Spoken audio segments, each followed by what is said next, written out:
Hello, my name is Mariana, and today this is a reading for Pisces. So Pisces, as usual, I'm doing a reading with my own tarot deck, so the cards that you see are from this deck. So, interestingly enough, again, the death card is here. It's not, the first cards, but it's coming actually right at the end.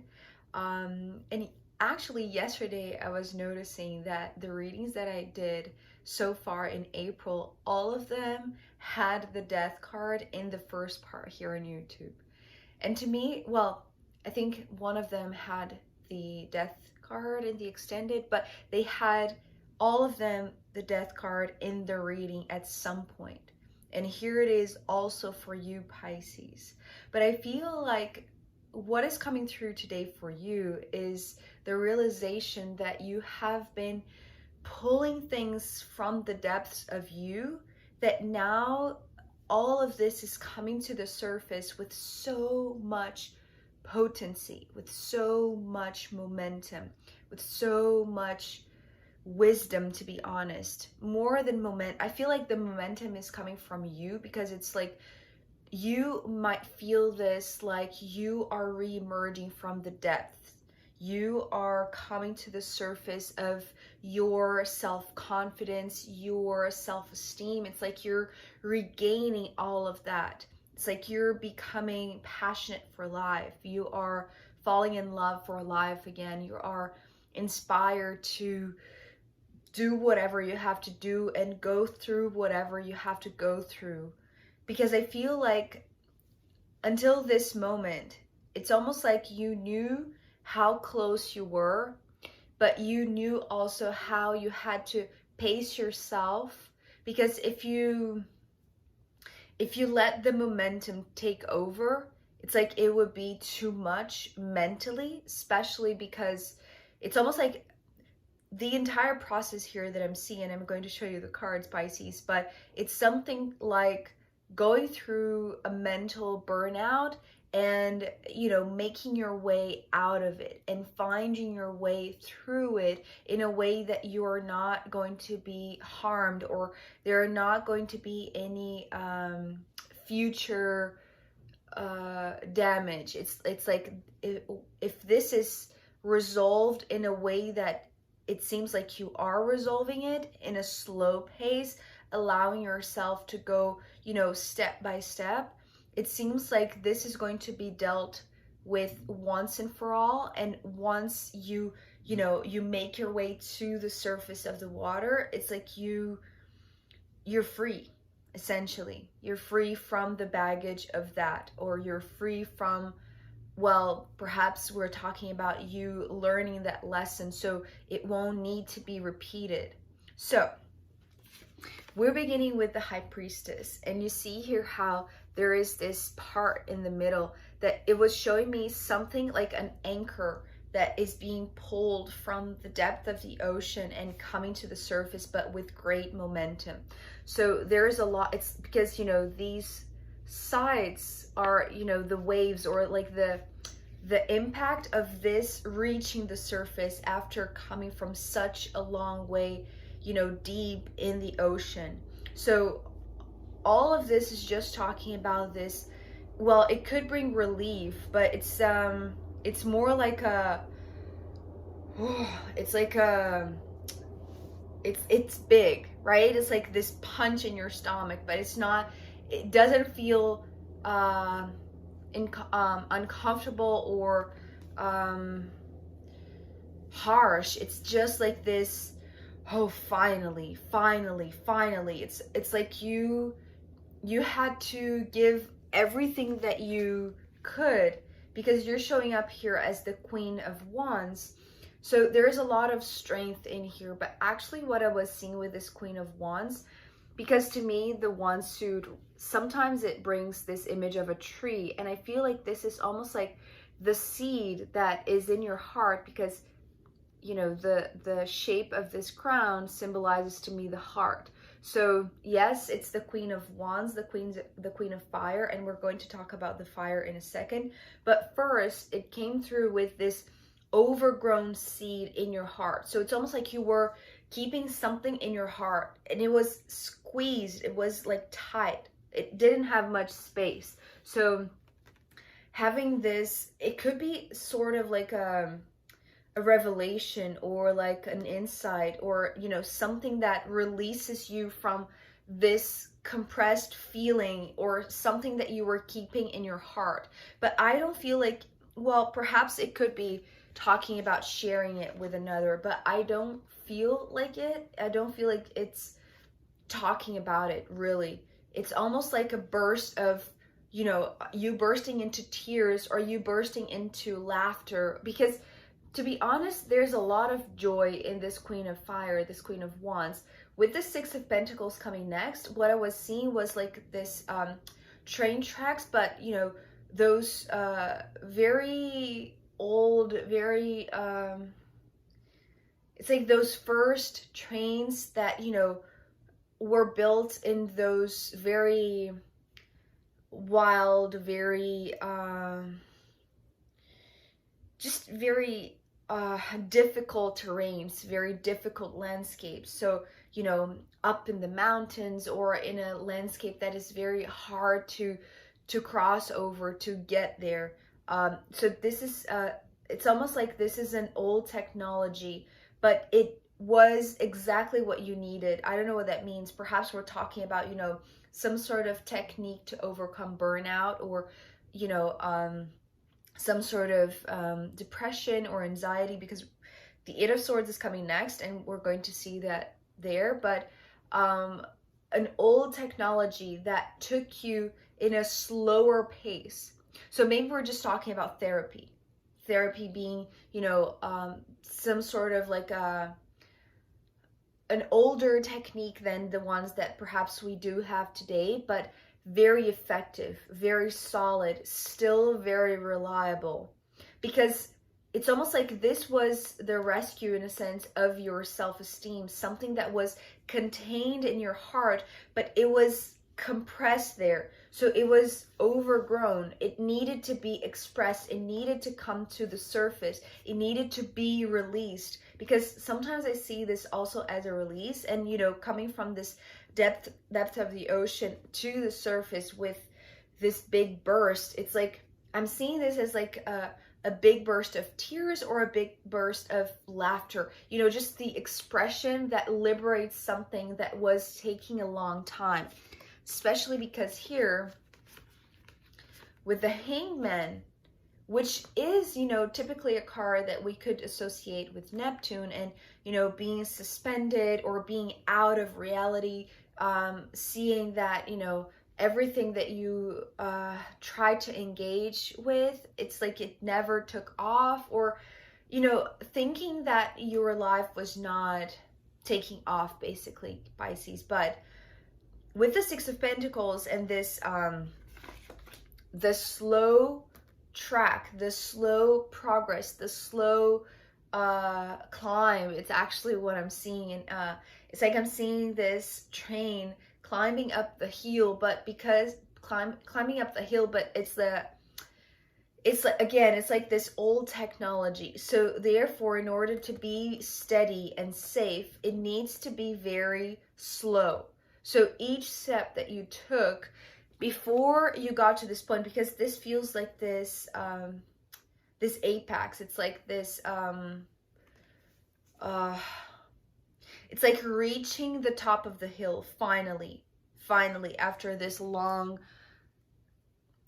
And it doesn't need to be necessarily long, because, you know, to me, what it would be, you know, what would represent a long climb would be more the Nine of Pentacles instead of the Six. I feel like the Six, it's just talking about the slow pace, which made you feel like nothing was happening, like you were not moving out of place, but you were. It's just a matter of keeping your progress slow and steady, because that's that is exactly what you needed, or at least that was the best way to deal with the Eight of Swords, which could have been, because what I'm seeing with the Hangman and the Eight of Swords is, if you weren't in this slower pace of this old technique, this old therapy, this old technology to resolve with whatever you were keeping inside that you were not expressing, Pisces. It's like you would have been caught up, because sometimes I see the hangman as, you know, the hook of, you know, like a fishing rod. So something that could have could have caught you.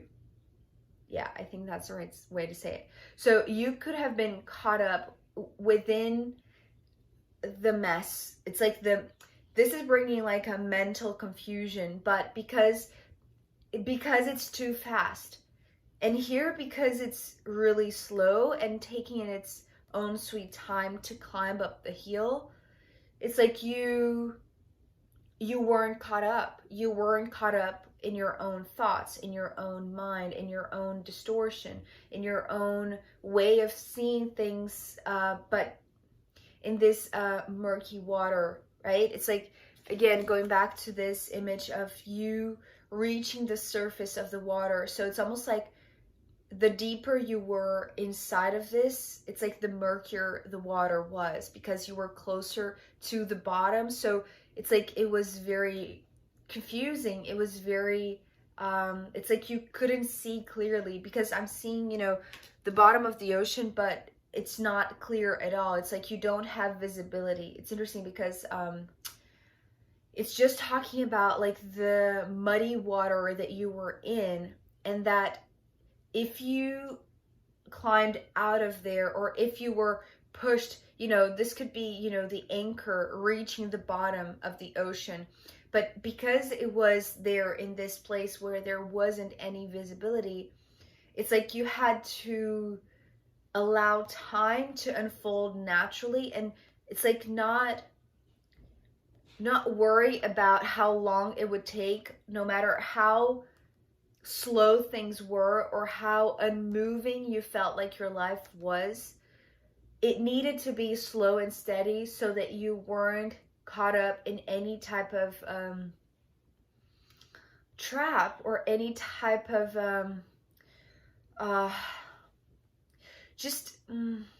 confusion, mess, mental fog. So what this is talking about also, because it's right below the Queen of Wands, it's talking about the confusion that was perhaps burning you out.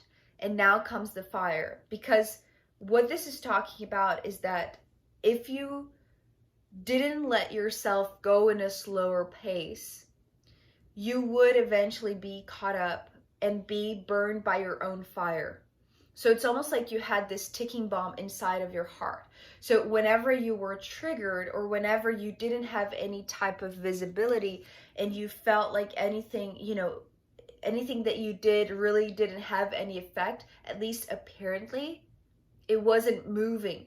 It wasn't moving. It was just in this suspended mode.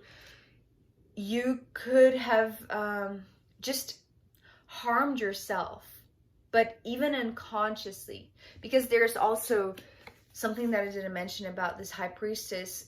The thing that is coming from the depths to the surface is like this metaphor for something coming from your subconscious to your conscious, to your mind, that now is completely aware of what was hidden, or what was perhaps, you know, stuck there, what was keeping you anchored, keeping you down in that same position, you know, connected to this murky waters that didn't allow you to see, to have this clear vision, and just kept you in this foggy mental space that could have been, you know, a burnout, actually, because it's like too much fire could burn you, but you didn't allow that to happen, because it's almost like you learn how to use that fire.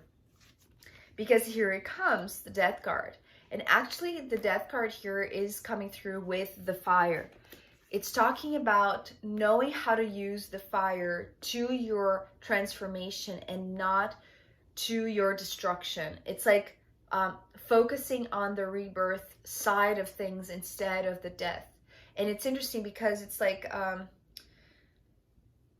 you carry this seed that has been growing in you. It's almost like you have been given some sort of intuitive foresight or like a vision of the future. It's like your intuition has been sparked and you kept that inside of you, but it was growing inside and it didn't have any room to grow because it's almost like you didn't express it somehow, or the way that you expressed never felt enough, or it felt like it was always keeping you stuck, or it's like you never get to fully express that potential of yours.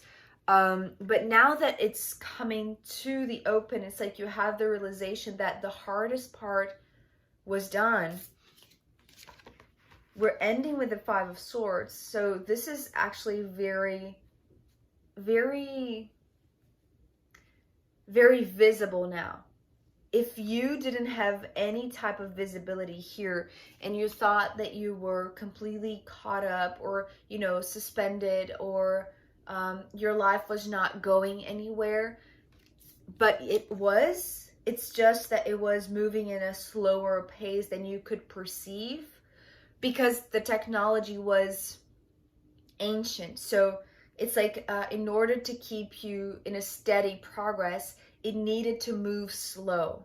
So it wouldn't keep you in this side of the door. So it's almost like, you know, this is the door that is the transition between the death, which could have been like you being in this murky waters, or you being in the bottom of the ocean and not being able to see anything clearly, but being on the other side and trying to focus, I want to say, on what you would find once you got here, which it seems like you are right now. So the Five of Swords is the liberation from the Eight of Swords, because to me, the eights are this overlapping of two fives, and here we have just one five, which seems to be you. So your issues, who you are with your questions, your doubts, your fears, your things, your stuff. You're not afraid of your stuff, but now you're not carrying any other person's fears or weight or baggage, because it's almost like here, the things that were keeping you stuck down in the bottom of the ocean perhaps didn't come from you, perhaps were taught or were passed down to you or were inherited. So it's like you were attached perhaps to some sort of mental, you know, maybe you do have a history of parents who had depression, or, you know, grandparents who had depression, or, you know, who went through the same situation that you did, or, you know, maybe workaholics and, you know, parents who didn't have any type of creative outlet, so they just worked and worked and worked and worked and exhaust themselves, right? Or, you know, very stressed, a very stressed family, or a very stressed work environment, or, you know, picking up from the environment and thinking that those things, those issues were yours. But that was the side of the death.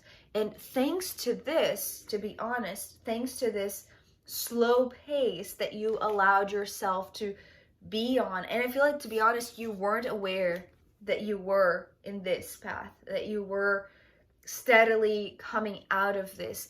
But the last step, because it's like getting closer and closer and closer to this door, which is, you know, opening up to the surface. It's like you are resurfacing because you are being reborn, thanks to the things that you allowed to stay at the bottom of the ocean and re-emerge free, in a sense, but not free of your own stuff. It's like with the Five of Swords, it's just learning how to detach with wisdom, with your, it's like your higher knowledge, how to detach from the things that are not yours, that you thought were, and the things that actually are yours, the things that you are meant to carry with you. It's almost like these are the things that are going to show you who you are, because to me the fives talk about the individual, but this is being the Five of Swords. It's like clicking inside your mind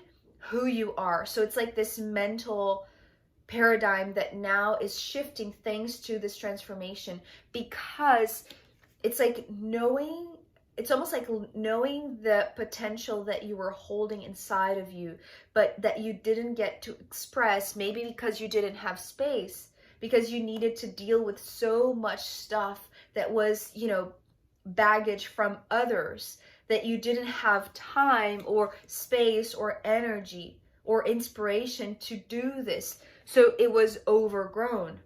And now that you are being released, or you are releasing yourself, I should say, because you didn't let the fire in you burn you, but burn the things that were keeping you stuck.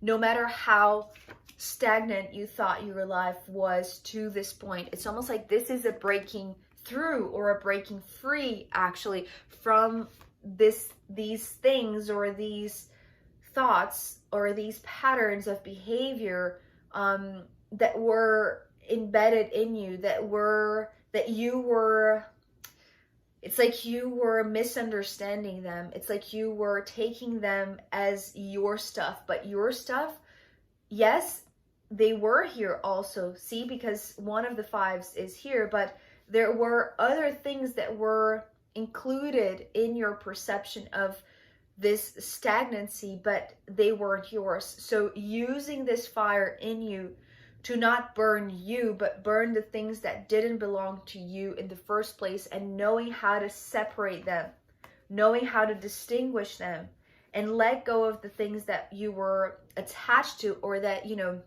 your mind has attached to. So now you're free. Now you're free to think with just the things that are yours, right? Your questions, your doubts, your fears, but not imposed fears or passed down behaviors. It's like this is what is purely yours, right? I hope that makes sense, Pisces. So I am going to pull more cards for you, as well as the astrological runes in the extended reading. So if you want to join me there, I'll be very happy to see you. You can find the link down below. If not, I'll see you next time. Okay, bye.